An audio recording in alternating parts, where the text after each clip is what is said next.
Hello, I'm Robert Costa, and this is the Washington Week Extra, where we pick up online where we left off on the broadcast. Echoes of the Cold War were in the air after President Vladimir Putin announced that Russia has developed what he called an invincible missile system. During his annual address, Putin showed videos showcasing the new weapons that he claims have unlimited range and are able to evade missile defense systems. In fact, one video graphic appeared to show missiles falling on Florida. Putin, of course, is standing for re-election as president in less than 3 weeks, so this was an opportunity for him to present himself as a strong leader. Michael, the president in our country, President Trump, has yet to respond. Right, it'll be interesting to see how he does so. You know, Robert, when Trump took office, and I was talking to a lot of people about this idea that he might befriend Putin, some foreign policy experts I spoke to were skeptical that that could happen, and they actually said, one concern is that if they aren't able to befriend each other, maybe because the Congress and other forces in Washington don't want Trump to cut a deal with Putin, you could see this go badly wrong, and you could see two kind of guys with big egos who like to be tough guys clash up against each other. And I wonder if we might be starting to approach that stage. You know, the Trump administration has approved for the first time the sale of U.S. lethal weapons to Ukraine, which is something that infuriates the Kremlin. Actually, Barack Obama refused to do that because he was very concerned it would escalate the conflict in Ukraine. Generally speaking, apart from Trump's rhetoric, U.S. foreign policy has been pretty tough when it comes to strengthening NATO. Putin is not happy with the U.S. right now, and he's increasingly getting bellicose and belligerent. So I see this somewhat in that context. And, you know, Trump in particular is very interested in the sort of nuclear competition with Russia and seems to get very fired up on that particular point. Does America have the best nuclear weapons? Are we the strongest? So Putin is really pressing his button here, and I will be fascinated to see how Trump responds. A new Cold War? Look, I think it's an entirely reasonable thing to say. I think we've probably been in one for a couple of years. Obviously, there are major differences, but on some level, it is a very dangerous showdown that does, you know, the one point that critics of that line offer is it's not an ideological competition the way it was during the Cold War, but I think it may be one between sort of Western democratic values and a kind of authoritarian, kleptocratic vision of governance that Putin is promoting into Europe. And yeah, it's in some ways a battle of ideas and a battle that's unfolding, maybe not on every continent, but certainly in Europe, in the Middle East to some degree, and even in our own country, as we've seen from the Russian election meddling. We certainly have. Turning to the midterms, the first primary of this 2018 cycle will be next Tuesday in Texas, where early voting is giving some Democrats hope of turning that reliably red state into a blue state. Karen, you reported today that in early voting, Democratic turnout in the largest counties in Texas has surged to nearly double what it was 4 years ago, while Republicans are up less than 20%. What's energized Democrats? Is it DACA and the Dreamers issue and immigration, or the Me Too movement? Well, first of all, you have to remember Texas has not elected a Democrat statewide since 1994. So if the Democrats are making gains in Texas, we're probably not going to see it in these big statewide races. But there's a lot going on in that state. Of the 36 congressional seats, 8 of them are open. Donald Trump, believe it or not, is no more popular overall in Texas than he is in the rest of the country. His approval rating there is also in the 30s.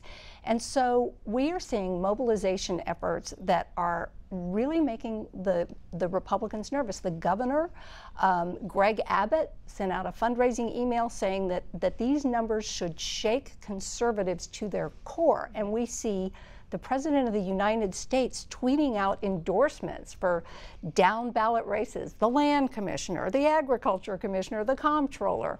The Republicans do see something going on in Texas that is making them very nervous, not just about Texas, but about what's going on in the rest of the country.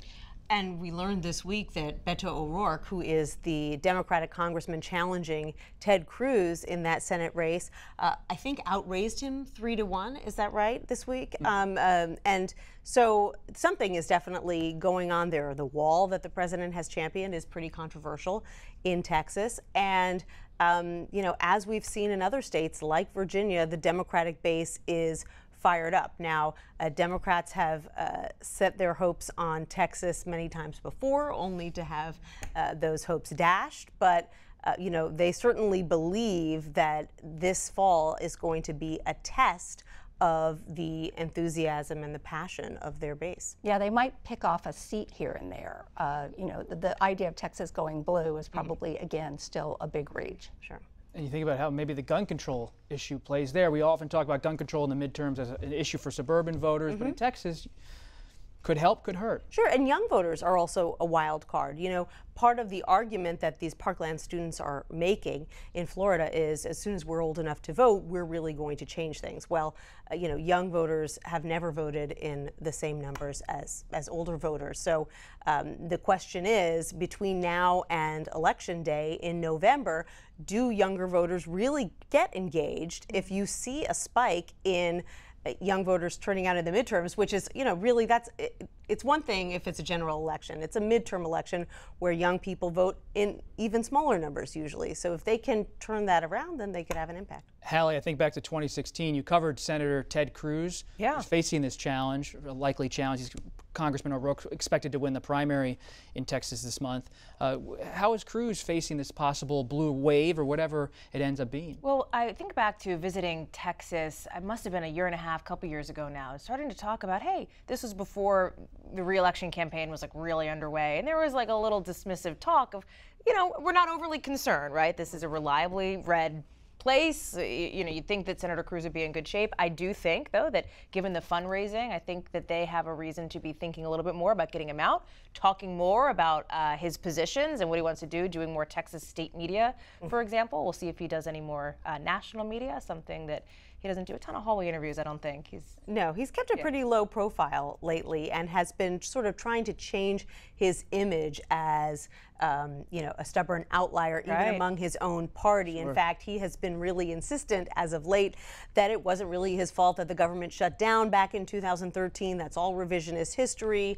You know, there were a lot of other reasons for that. So he's definitely been trying to come back into the fold in the Republican Party because he knows he's going to need all the GOP support he can get. I still remember that moment of him at the convention in 2016, breaking with then nominee Trump, and there was all the drama on that Cleveland convention floor, how things have changed. A familiar member of President Trump's 2016 campaign team from that campaign will be back in 2020 as his campaign manager. It's early, but Brad Parscale, who was the campaign's digital director during the 2016 election cycle, and closely worked with Facebook, Twitter, and Google to hone one of the campaign's social media efforts throughout the campaign. He's now the campaign manager for 2020. In some ways, though, this is a controversial choice because of his connections to Cambridge Analytica, a data analytics firm that has become a major focus of both Robert Mueller's special counsel probe and the House Intelligence Committee's investigation into election meddling.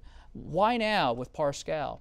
Given that it's so early and we're all still just recovering from the 2016 campaign. A Jared Kushner friend so getting the job? Here's a couple of points to make about Brad Parscale. And I think you're right. The Cambridge Analytica thing is interesting, particularly given that when that news came out, the Trump campaign worked to distance itself very quickly from them and in a way that simply was not credible because they did work together on the 2016 campaign. That's just factually accurate. Brad Parscale is Team Jared. He is very close with Jared Kushner and with Ivanka Trump.